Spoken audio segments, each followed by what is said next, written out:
એક મહત્વપૂર્ણ સમાચાર મળી રહ્યા છે ભરૂચથી, જ્યાં ડેડિયાપાડાના પૂર્વ ધારાસભ્ય મહેશ વસાવા જોડાવાના છે કોંગ્રેસમાં।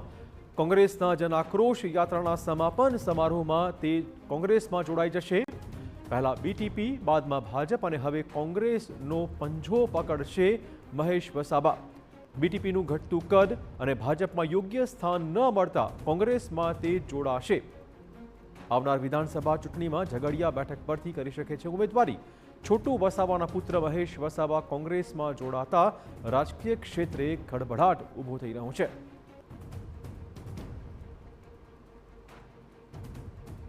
તો મહેશ વસાવા કોંગ્રેસની જનાક્રોશ રેલીના સમાપન સમારોહમાં જ કોંગ્રેસમાં જોડાઈ જશે। પહેલા બીટીપી અને બાદમાં ભાજપ અને હવે તે કોંગ્રેસનો પંજો પકડશે। તો મહેશ વસાવા કોંગ્રેસમાં જોડાવાના સમાચારથી જ રાજકીય ગલીઓમાં નવી ચર્ચા શરૂ થઈ રહી છે। વધુ વાત કરવા જોડાશે અમારા સંવાદદાતા અંકિત। અંકિત, શું વધુ અપડેટ? રાજકારણમાં ફરી એકવાર મોટી નવાજૂની જોવા મળી રહી છે। મહેશ વસાવા ઘણા સમયથી પોતાની રાજકીય સ્થિરતા સુધી રહ્યા છે તેમ દેખાઈ રહ્યું છે। થોડા સમય અગાઉ તેઓએ કેસરીયો ખેસ ધારણ કર્યો હતો, પરંતુ ભારતીય જનતા પાર્ટીમાં એમના અપેક્ષિત સ્થાન ન મળતા, મહત્વ ન મળતા આખરે તેઓએ ભાજપા સાથે છેડો ફાડ્યો હતો। ફરી એકવાર તેઓ પોતાના પિતા સાથે જે તેમની બીટીપી પાર્ટી છે તેમાં એક મંચ પર જોવા મળ્યા હતા અને ફરી એકવાર આજે સમાચાર આવી રહ્યા છે કે મહેશ વસાવા હવે કોંગ્રેસનો ખેસ ધારણ કરી રહ્યા છે। જો કે આ પાછળ આગામી વિધાનસભાના સમીકરણો સર્જાતા હોય તેવું દેખાઈ રહ્યું છે। ઘણા સમયથી કોંગ્રેસ પણ ઝઘડિયા બેઠક ઉપર પોતાનું સ્થાન શોધી રહી છે, જેમાં સફળ રહી નહોતી, પરંતુ હવે જ્યારે જો મહેશ વસાવા ઉમેદવારી કરી શકે કોંગ્રેસના ખેસ સાથે તો ચોક્કસ તેમને આ બેઠક ફરીથી હાંસલ કરવા માટે સફળતા મળી શકે તેવા તેમના સંકેત છે અને તેના આધારે ફરી એકવાર તેઓ કોંગ્રેસમાં મહેશ વસાવાને સ્થાન અપાવવામાં સફળ રહ્યા છે અને હવે આ ઉપર તમામની નજર છે। બિલકુલ, ધન્યવાદ અંકિત। આ સાથે અમારી સાથે જોડાશે પોલિટિકલ એડિટર કિંજલ। જે રીતે આ સમાચાર આપણને સામે આવી રહ્યા છે, લાગે છે કે ઝઘડિયા બેઠકનું રાજકીય ગણિત જો મહેશ વસાવા કોંગ્રેસમાં જોડાય છે તો બદલાઈ જશે આખું।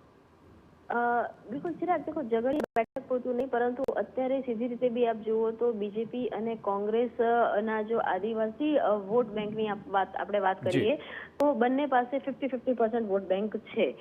બીજેપીમાં મહેશ વસાવાને લાવવામાં પણ 2024માં એટલે જ આવ્યા હતા કે જે દક્ષિણમાં એમનો એક પ્રભાવ છે અને એ તમામ જે બેઠકો છે એ જીતી શકાય અને એ ખૂબ સારી રીતે તે સમીકરણ સાચા પણ પડે। પરંતુ 2025 એપ્રિલમાં જ્યારે મહેશ વસાવાએ રાજીનામું આપ્યું ત્યારે તેમણે સ્પષ્ટ કહ્યું હતું કે ભાજપ તેમને હવે અવગણના કરી રહી છે, જે કમિટમેન્ટ આપવામાં આવ્યા હતા તે નથી પાડવામાં આવી રહ્યા, સ્થાનિક સ્તરે તેમનું જે ઇન્વોલ્વમેન્ટ ભાજપમાં હોવું જોઈએ તે નથી, તો આ તમામ પ્રકારની નારાજગી સાથે તેમણે છેડો પાડ્યો હતો। પરંતુ જ્યારે દક્ષિણ ગુજરાતની વાત કરવામાં આવે, બીટીબીની વાત કરવામાં આવે તો જે રીતની આખી મુહિમ છે છોટુ વસાવા એટલે તેમના પિતા છે તેમના દ્વારા, મહેશ વસાવા દ્વારા ચલાવવામાં આવે છે અને કોંગ્રેસ ક્યાંક ને ક્યાંક પોતાની જમીન મજબૂત કરવાનો પ્રયાસ કરી રહી છે, તો આ એક ગઠબંધન છે। હાલાકી કોંગ્રેસ અને બીટીપીની વિચારધારા ક્યારે પણ એક થઈ નથી, પરંતુ જેમ આગામી સમયમાં ચૂંટણીઓ આવી રહી છે તો તેને ધ્યાનમાં રાખીને આ એક